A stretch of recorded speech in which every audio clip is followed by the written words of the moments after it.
आप लोगों को याद होगा कि इस प्रेस वार्ता का जो एजेंडा है वो स्पेशल इंटेंसिव रिविजन जो बिहार में निर्वाचन आयोग के द्वारा कराया जा रहा है वो है।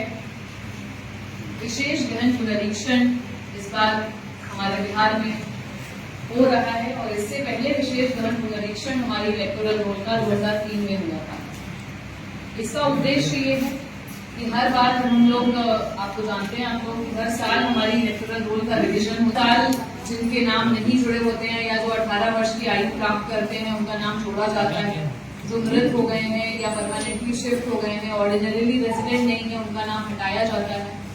लेकिन फिर भी ये देखा गया है कि रोल में कई बार कई तरह की खामियां रह जाती हैं, जिसकी शिकायत हम लोगों को लगातार पॉलिटिकल पार्टीज के द्वारा मिलती रहती है कि रोल जितना हेल्दी होना चाहिए, जितना प्योर होना चाहिए, वो प्योरिफिकेशन हमारा समरी रिविजन के समय नहीं हो पाता है। इसलिए इलेक्शन कमीशन के द्वारा यह निर्णय लिया गया है कि ये हेल्दी रोल हमारी विधानसभा इलेक्शन के पूर्व बनाया जाए। एक हमारा जो प्योरिफिकेशन सही सेंस में होना चाहिए, जिसमें कि सभी योग्य मतदाता जुड़े और जो अयोग्य मतदाता हैं वो हटें। संविधान के अनुसार जो क्वालिफिकेशन है उसके अनुसार लोग मतदाता सूची में रहें। इस उद्देश्य को देखते हुए इस विशेष गहन पुनरीक्षण को बिहार में शुरू कर दिया गया है। हम लोग सभी जानते हैं कि संविधान के अनुसार मतदाता सूची में अपना नाम जुड़वाने की जो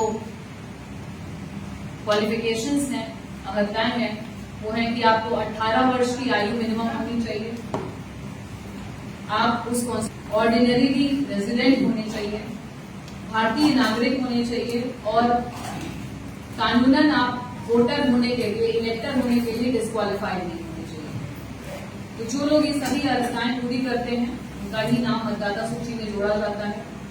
लेकिन जो हमारी विशेष गहन पुनरीक्षण का प्रोसेस है, ये प्रोसेस थोड़ा सा अलग रहेगा और चूंकि ये काफी सालों के बाद बिहार में हो रहा है, इसलिए ये आवश्यकता समझी गई कि जन जन तक इस प्रोसेस को पहुंचाने के लिए एक प्रेस वार्ता की आवश्यकता है, जिससे कि आप लोगों के माध्यम से प्रत्येक गांव में, प्रत्येक वार्ड में, हर मतदाता के पास इसकी प्रॉपर जानकारी पहुंच पाए और किसी भी प्रकार का मिस इन्फॉर्मेशन कैंपेन ना हो।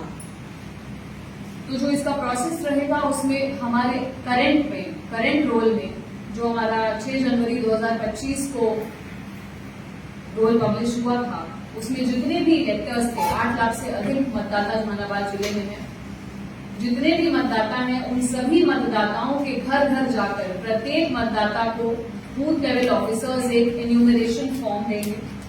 ये गणना प्रपत्र का एक फॉर्मेट है, एक सैंपल है। इस तरह का फॉर्म जो कि पार्शियली फिल्ड है, इसमें मतदाता का नाम, उनका करंट एपिक नंबर जो है, राज्य, लोकसभा का नाम, पता, क्रमांक, भाग संख्या और उनका बूथ का नाम, ये सभी चीजें फोटो के साथ में पहले से प्री फिल्ड है।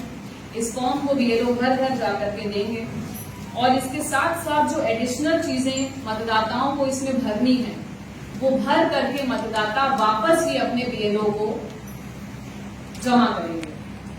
और इस फॉर्म के साथ साथ इसमें कुछ एडिशनल डॉक्यूमेंट्स भी देने होंगे। उन एडिशनल डॉक्यूमेंट्स की रिक्वायरमेंट पे मैं आगे आऊंगी।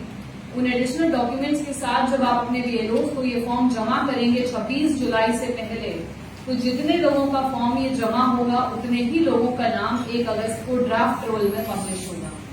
तो ये अति महत्वपूर्ण है कि मतदाता सूची में अपना नाम रखने के लिए आप जितने भी मतदाता हैं, जिनको भी ये फॉर्म सभी को दिया जाएगा, वो इसे भर करके समय सीमा के अंदर अपने बीएलओ को जमा करें। अब जो एडिशनल डॉक्यूमेंट्स की बात आती है, उसमें मैनुअल ऑन इलेक्टोरल रोल्स 2023 के चैप्टर 7 के अकॉर्डिंग यदि किसी व्यक्ति का जन्म 1 जुलाई 1987 के पूर्व हुआ है तो उसे इस फॉर्म के दूसरे पेज पर दिए गए 11 डॉक्यूमेंट्स की लिस्ट में से कोई भी एक डॉक्यूमेंट अपना पहचान प्रूफ करते हुए देना होगा।